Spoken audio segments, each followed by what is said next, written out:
Well, Donald Trump was humiliated once again today in the Oval Office, sitting in exactly the same chair where he was humiliated in exactly the same way in this same week on Monday. Donald Trump made history on Monday by being the first president of the United States to lie publicly about America's oldest ally, France, with the president of France sitting right beside him. That created the historic humiliation touch seen around the world. President Emmanuel Macron of France actually reached across to put his hand on Donald Trump to stop Donald Trump from lying about France. Donald Trump said that Europe contributed less aid to Ukraine than the United States did. That's a lie. Europe has contributed more than the United States has. And Donald Trump once again told the lie that American aid to Ukraine was a donation, but European aid to Ukraine was a loan, and Ukraine was required to pay back France and all the other European countries that have aided Ukraine. And that was a lie that President Macron could not abide. And that is when President Macron interrupted Donald Trump, had to interrupt him and stop him from continuing to tell that lie. Because Donald Trump is not now, and never has been, educable, 3 days later, Donald Trump walked into exactly the same humiliation trap in the Oval Office today with the British Prime Minister sitting beside him. You know, they get their money back by giving money. We don't get the money back. Biden made a deal. He put in $350 billion, and I thought it was a very unfair situation. We're not getting all of ours. I mean, quite a bit of ours was gifted. It was given. There were some lends, but mainly it was gifted, actually. It was gifted, actually. Did you see that left hand? That's the interruption hand that the French president used. The British Prime Minister's left hand goes toward Donald Trump, but he's British. He's British. So he's not touchy-feely. He's not going to touch him. But he does interrupt him, just like the French president did. Once again, Donald Trump told the deranged lie that the aid supplied to Ukraine by the British will have to be paid back by Ukraine.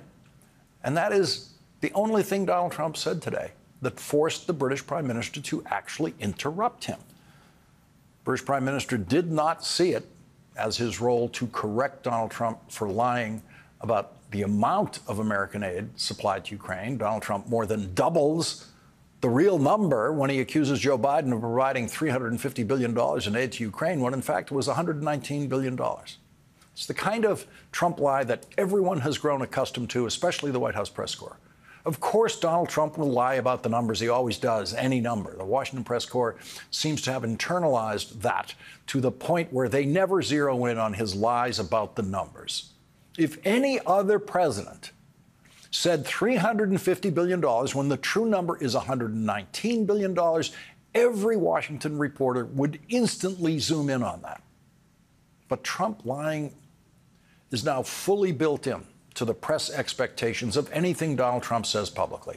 Imagine a reporter asking, "Why are you lying about it, sir? Why do you keep lying about it, sir?"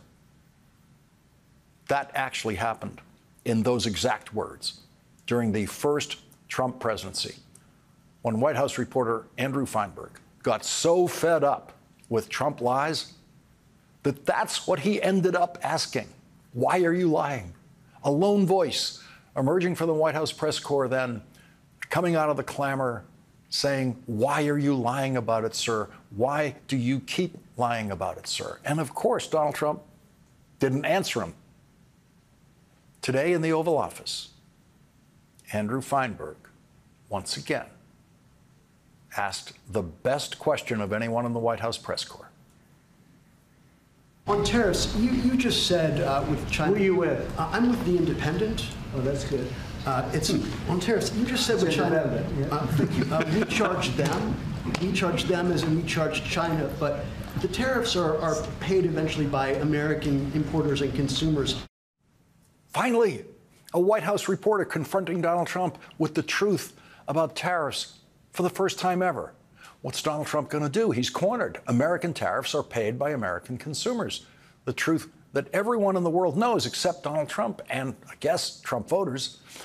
Donald Trump, when he was cornered, did what he always does when he's cornered. He lied. The tariffs are paid eventually by American importers and consumers. No, they're not. No, I think they're paid for by the country. But, you know, look, we can get into that. And that was the end of that.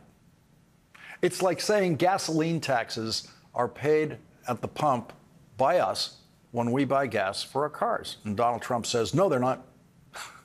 The sad truth is, we don't actually know if Donald Trump is so deeply stupid that he believes what he is saying.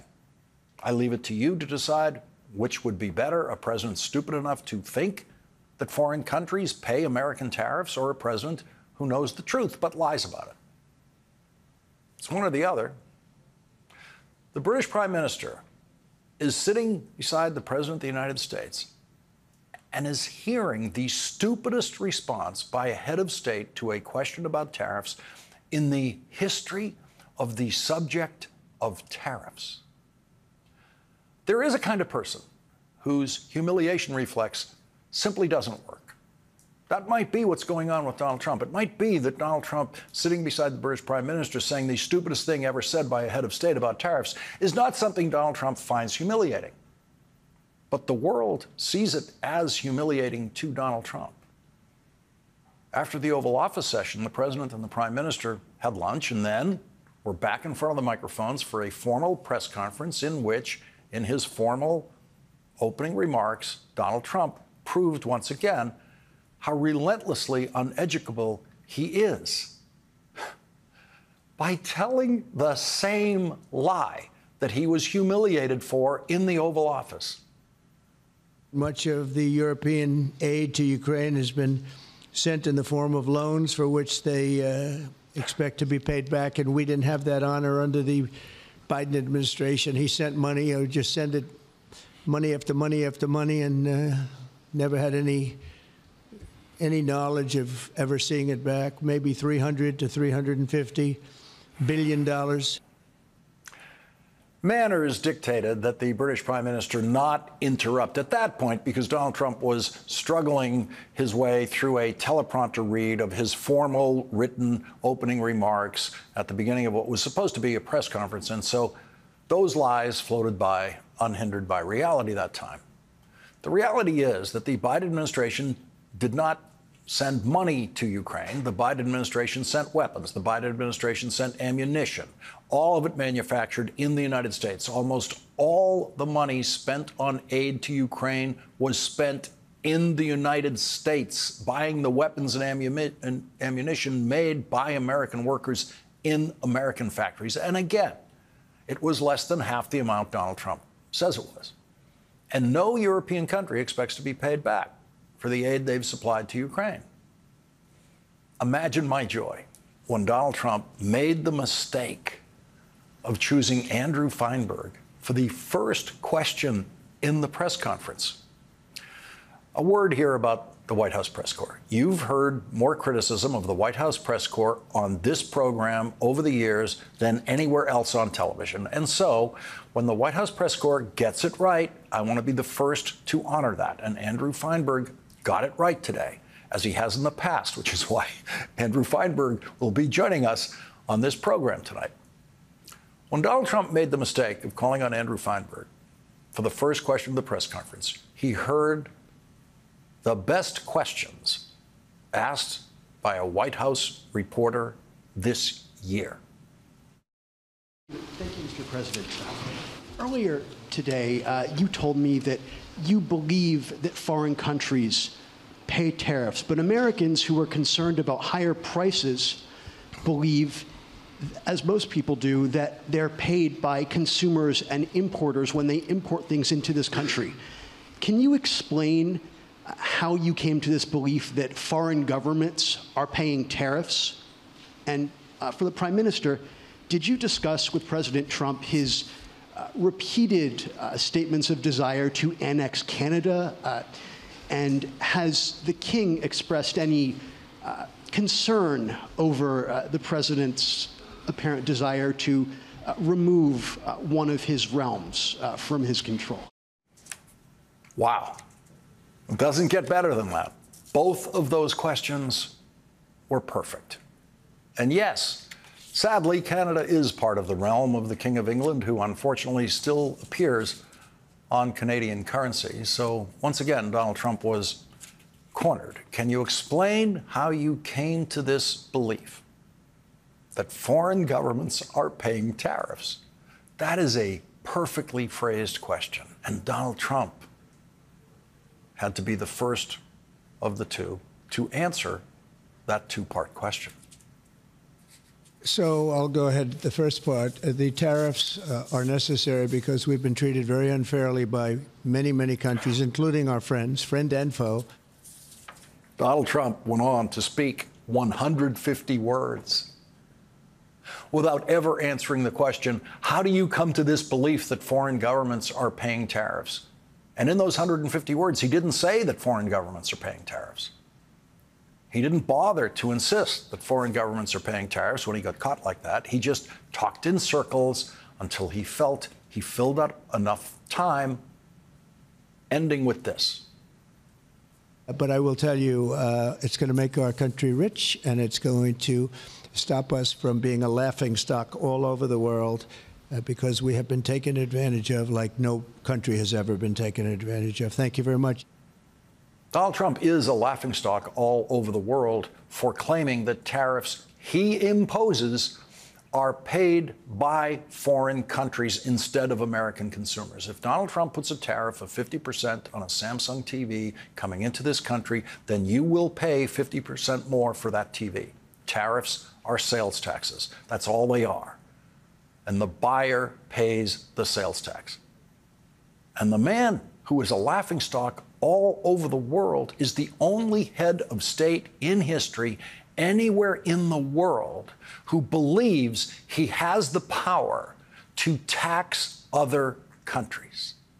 Because Andrew Feinberg's question about Canada to the British Prime Minister was, did you discuss with President Trump his repeated statements of his desire to annex Canada? The British Prime Minister had an easy out for that question.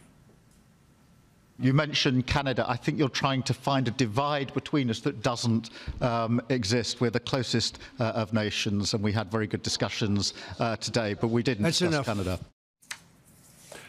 Yeah, so the laughingstock didn't discuss Canada with the British Prime Minister. The laughingstock president who wants to make Canada the 51st state did not discuss with the British Prime Minister whether the King of England and the British government would be willing to agree to losing Canada from the group of British Commonwealth countries. We have every right to believe that Donald Trump was hearing for the very first time from Andrew Feinberg that there is any relationship at all between Canada and the guy who's going to appear on the next edition of their $20 bill, the King of England.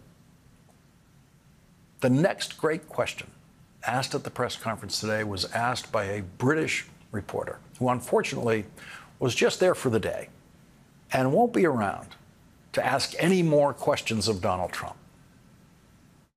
Mr. President, tomorrow you're seeing President Zelensky to sign this deal on minerals and energy that could be hugely important to the United States. Will you take the opportunity to apologize to him for calling him a dictator while praising Vladimir Putin, who is a dictator? Needless to say, Donald Trump simply did not answer Robert Peston's question. He just said, I think we're going to have a very good meeting tomorrow.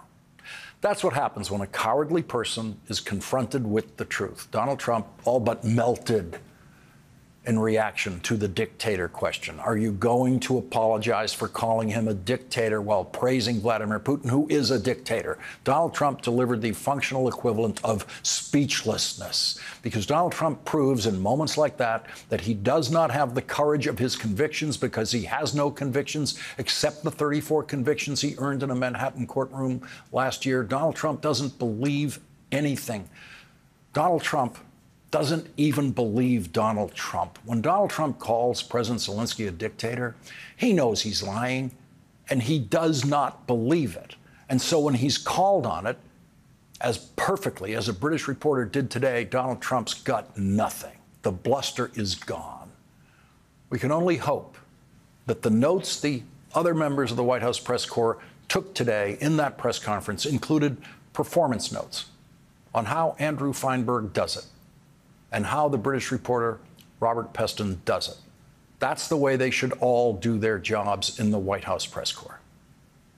While Donald Trump was being humiliated in the Oval Office by the British Prime Minister and his own ignorance, on the Senate floor, Senator Ruben Gallego said this. This is a war that Russia started. Ukraine did not ask for it.